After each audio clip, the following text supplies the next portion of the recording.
بسم اللہ الرحمن الرحیم۔ السلام علیکم پیارے دوستوں، آج کی ہماری ویڈیو کا موضوع ایک شیر ہے جس نے یزیدی فوج کو بھاگنے پر مجبور کر دیا تھا۔ پیارے دوستوں، حضرت امام حسین رضی اللہ تعالیٰ عنہ نے اپنے بچپن میں ایک شیر پالا تھا جس کا نام ابو الحارث تھا۔ عربی زبان میں حارث شیر کو کہتے ہیں۔ پیارے دوستوں، روایت میں آتا ہے کہ ایک بار حضرت علی رضی اللہ تعالیٰ عنہ ایک جگہ کھڑے ہو کر خطبہ ارشاد فرما رہے تھے، تو اسی دوران کچھ لوگ دوڑتے ہوئے حضرت علی رضی اللہ تعالیٰ عنہ کی خدمت میں حاضر ہوئے۔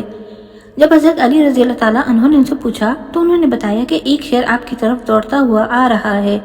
ان لوگوں کی یہ بات سن کر حضرت علی فرمانے لگے کہ تم لوگ بیٹھ جاؤ، یہ شیر تم لوگوں کو نقصان نہیں پہنچائے گا۔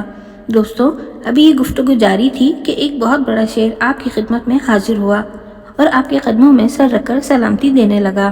اس شیر کے ساتھ ایک چھوٹا سا بچہ بھی تھا جس کو شیر نے حضرت علی کی خدمت میں پیش کر دیا۔ اس کے بعد وہ شیر حضرت علی کی بارگاہ میں اپنی زبان میں فریاد کرنے لگا اور کہنے لگا، اے علی المرتضیٰ، شیر خدا رضی اللہ تعالیٰ عنہ، میں اس کا باپ نہیں بلکہ میں اس کی ماں ہوں۔ اس شیرنی نے حضرت علی کی خدمت میں عرض کی کہ میں یہ چاہتی ہوں کہ یہ بچہ آپ کی خدمت میں رہ کر جوان ہو اور محفوظ رہے۔ اگر یہ بچہ آپ کے پاس رہے گا تو محفوظ رہے گا۔ اس شیرنی کی یہ درد بھری فریاد سن کر حضرت علی رضی اللہ تعالیٰ عنہ اس شیرنی سے فرمانے لگے، تم بے فکر ہو جاؤ، میں اس کی حفاظت کروں گا اور میں یہ بچہ اس کے سپرد کروں گا جو یتیموں کی پرورش کرنا خوب جانتا ہے۔ اس کے بعد حضرت علی رضی اللہ تعالیٰ عنہ نے حضرت امام حسین رضی اللہ تعالیٰ عنہ کو اپنے پاس بلایا اور فرمانے لگے، اے امام حسین، اس کو اپنے ساتھ لے جاؤ اور اس کا خیال رکھنا۔ اس وقت حضرت امام حسین رضی اللہ تعالیٰ عنہ نے شیر کے بچے کو اٹھا لیا اور پھر شیر کے بچے کا نام انہوں نے ابو الحارث رکھا۔ اس کے بعد امام حسین رضی اللہ تعالیٰ عنہ اور اس شیر کے بچے کی ایسی دوستی ہو گئی۔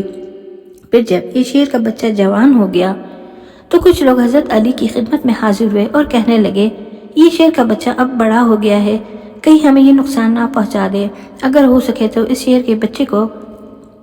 شیر کو آزاد کر دیا جائے۔ یہ بات سن کر حضرت علی گھر تشریف لائے اور امام حسین رضی اللہ تعالیٰ عنہ سے فرمانے لگے کہ اے میرے بیٹے، میں نہیں کہتا، عرب کے لوگ کہتے ہیں ابو الحارث اب بڑا ہو چکا ہے، اب اس سے ہماری جانوں کو خطرہ ہے، کہیں جانے انجانے میں یہ ہم پر حملہ نہ کر دے، لہٰذا بہتر ہے کہ اب اسے آزاد کر دیا جائے۔ پیارے دوستوں، یہ بات سنتے ہی حضرت امام حسین رضی اللہ تعالیٰ عنہ کی آنکھوں میں آنسو آ گئے۔ آپ رونے لگے کیونکہ بچپن سے ہی آپ اس شیر کے ساتھ رہے تھے اور آپ کو اس شیر سے محبت تھی، لیکن اس کے باوجود امام حسین نے اپنے والد کے چہرے کی طرف دیکھا اور فرمانے لگے، اے ابا جان، جیسے آپ فرمائیں گے ویسے ہی ہوگا۔ اس کے بعد حضرت امام حسین رضی اللہ تعالیٰ عنہ نے عرض کی، اے بابا جان، آج کے دن مجھے اجازت دے دیں، کل سے یہ شیر آپ کو نظر نہیں آئے گا۔ امام حسین رضی اللہ تعالیٰ عنہ کی یہ بات سن کر حضرت علی فرمانے لگے، اے میرے بیٹے، آج کے دن تم کیا کرو گے؟ حضرت امام حسین عرض کرنے لگے، باہر شام کا وقت ہو گیا ہے، یہ وقت اس کو نکالنے کا نہیں۔ حضرت علی نے ایک رات کی مہلت دے دی۔ پیارے دوستوں، جب تہجد کا وقت ہو گیا تو امام حسین رضی اللہ تعالیٰ عنہ کھانا لے کر ابو الحارث کے پاس پہنچے۔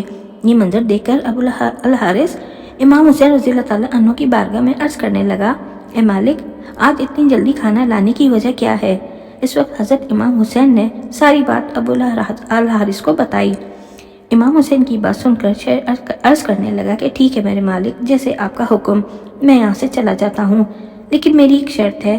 تو امام حسین رضی اللہ تعالیٰ عنہ نے شیر سے پوچھا کہ وہ شرط کیا ہے؟ تو اس نے عرض کیا، میں یہ چاہتا ہوں کہ میں زندگی میں آپ سے ایک بار ملاقات ضرور ہو۔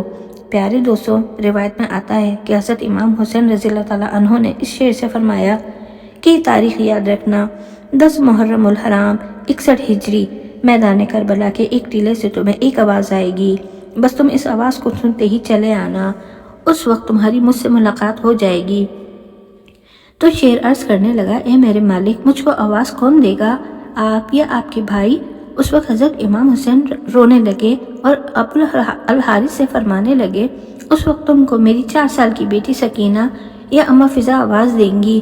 پیارے دوستوں، آج بھی میدان کربلا میں وہ مقام موجود ہے جہاں پر 10 محرم الحرام کو کھڑے ہو کر حضرت بی بی فضا نے اس شیر کو آواز دی تھی۔ پیارے دوستوں، اس کے بعد حضرت امام حسین رضی اللہ تعالیٰ عنہ نے اس شیر کو آزاد کر دیا اور پھر آپ اس شیر سے فرمانے لگے کہ تم ملک عراق میں چلے جاؤ، وہاں پر نینوا کا ایک جنگل ہے، وہاں کا بادشاہ شیر مر گیا ہے، تم اس کی جگہ جا کر بادشاہت کرو۔ پیارے دوستو، شیر حضرت امام حسین کا یہ حکم سن کر وہاں سے چلا گیا۔ جب 10 محرم الحرام کو یزیدیوں نے حضرت امام حسین رضی اللہ تعالیٰ عنہ کو شہید کر دیا تو ان کی شہادت کے بعد عمر ابن سعد لعین کہنے لگا کہ حضرت امام حسین رضی اللہ تعالیٰ عنہ کے جسم کو معاذ اللہ پامال کیا جائے اور ان کے مبارک جسم پر گھوڑوں کو دوڑا دیا جائے۔ یزیدیوں کی یہ بات سن کر اہل حرم میں قیامت برپا ہو گئی۔ جیسے ہی یہ اعلان ہوا تو حضرت فضا رضی اللہ تعالیٰ عنہ حضرت زینب رضی اللہ تعالیٰ عنہ کے پاس آئیں اور آ کر عرض کرنے لگی، اے سیدہ، حضرت محمد صلی اللہ علیہ وسلم کے ایک صحابی تھے جو ایک مرتبہ سمندر میں سفر کر رہے تھے کہ ان کی کشتی ڈوبنے لگی۔ وہ ایک لکڑی کے سہارے سے ایک جنگل کے پاس پہنچ گئے۔ جنگل میں سے ایک شیر ان پر حملہ کرنے لگا تو صحابی نے اس سے فرمایا کہ اے شیر، مجھ کو اذیت نہ دینا، میں محمد صلی اللہ علیہ وسلم کا غلام ہوں۔ یہ بات سن کر شیر اس پر حملہ کرنے کے بجائے اس کو محفوظ راستے پر لے گیا اور عرض کرنے لگیں کہ اے سیدہ، اگر آپ مجھے اجازت دیں تو اس علاقے میں بھی ایک شیر رہتا ہے، میں اس کو بلا لاتی ہوں تاکہ وہ ہماری مدد کرے اور امام حسین رضی اللہ تعالیٰ عنہ کے جسم مبارک کو پامال نہ کیا جائے۔ پھر بی بی فضا اجازت لے کر جنگل گئیں اور انہوں نے ابو الحارث کو آواز دی۔ یہ آواز سنتے ہی شیر دوڑتا ہوا حضرت بی بی فضا کے پاس پہنچ گیا۔ بی بی فضا نے شیر کو سارا واقعہ بتایا اور فرمانے لگی کہ اب یزیدی فوج امام حسین رضی اللہ تعالیٰ عنہ کو شہید کرنے کے بعد ان کے جسم مبارک کو پامال کرنا چاہتی ہے۔ یہ بات سنتے ہی شیر حضرت امام حسین کے جسم مبارک کے پاس آ کر بیٹھ گیا۔ پیارے دوستوں، روایت میں آتا ہے کہ شیر نے حضرت امام حسین کے جسم مبارک کے ساتھ اپنا سر لگا کر روتا رہا اور ان کے خون کو اپنے ماتھے پر لگا لیا۔ جب یزیدی فوج حضرت امام حسین کے جسم مبارک کو پامال کرنے کے لیے میدان میں آئی تو انہوں نے دیکھا کہ ایک شیر امام حسین رضی اللہ تعالیٰ عنہ کے جسم مبارک کے ساتھ بیٹھا ہوا ہے۔ یزیدی فوج یہ منظر دیکھ کر وہاں سے بھاگ نکلی اور کسی کی بھی ہمت نہ ہوئی کہ وہ واپس پلٹ کر آ سکے۔ پیارے دوستوں، اس طرح ابو الحارث نے حضرت امام حسین رضی اللہ تعالیٰ عنہ سے دوسری ملاقات کی اور حضرت امام حسین رضی اللہ تعالیٰ عنہ کے مبارک جسم کو یزیدیوں کے ہاتھوں پامال ہونے سے بچا لیا۔ پیارے دوستوں، یہ تھی آج کی ہماری ویڈیو۔ اگر آپ کو پسند آئی ہے تو ضرور لائک کریں اور شیئر کریں اور میرے چینل اسٹوری اینڈ وظیفہ پلانٹ کو ضرور سبسکرائب کریں۔